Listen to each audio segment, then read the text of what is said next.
Pour son 10e anniversaire, The Race a changé de dimension avec 55 km à parcourir. Elle est désormais la course à la rame la plus longue au monde, une épreuve hors norme réservée aux meilleurs. Et c'est Nicolas Lambert, un titulaire en équipe de France, qui s'impose aujourd'hui au Gosier. Le reportage d'Éric Schimfling et de Rémi de France.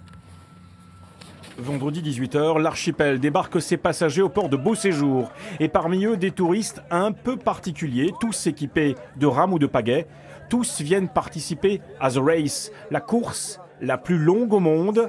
55 km à parcourir entre la Désirade et la Marina de Bas-du-Fort.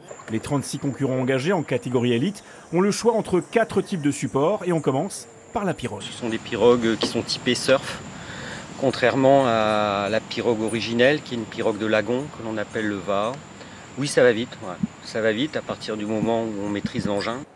Le surf-ski, en fait, un canoë-kayak assez long de 6,50 m, à peu près une cinquantaine de centimètres de largeur et entièrement en carbone, en fait. Le prône, en fait, est à l'origine du surf. Voilà, donc c'est une planche sur laquelle on rame à plat ventre ou à genoux, juste avec les bras, sans pagaie.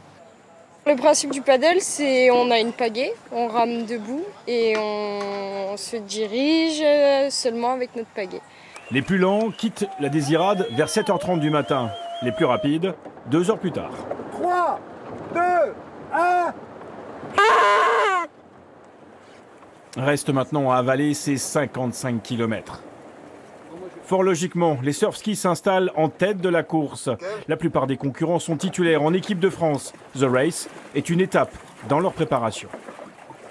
Les pirogues hawaïennes suivent, puis viennent ensuite les stand-up paddle, plus lents forcément. Et après 3 heures d'effort, même les plus aguerris sont à la peine. C'est dur parce qu'il n'y a vraiment pas de vent. C'est chaud. 5 concurrents vont abandonner, vaincus par la chaleur et la distance. Les autres vont tenir, à l'image du seul équipage en surf ski double. Didier Vavasseur et Quentin Bonnetin remportent, épuisés, le scratch en 4 heures, 18 minutes et 59 secondes. Là, par ces conditions-là, c'est excessivement dur. Il fait chaud, ça pousse pas du tout. Heureusement, j'avais un jeune équipier qui est en équipe de France là, qui m'a vraiment aidé, sans quoi j'aurais pas terminé. Didier, il donnait le rythme devant, je voyais qu'il lâchait pas. Moi derrière, je poussais.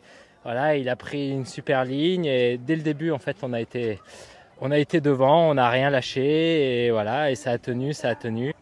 En surf-ski individuel, c'est Nicolas Lambert qui s'impose en 4 heures et 33 minutes. C'est sa 3e victoire dans The Race.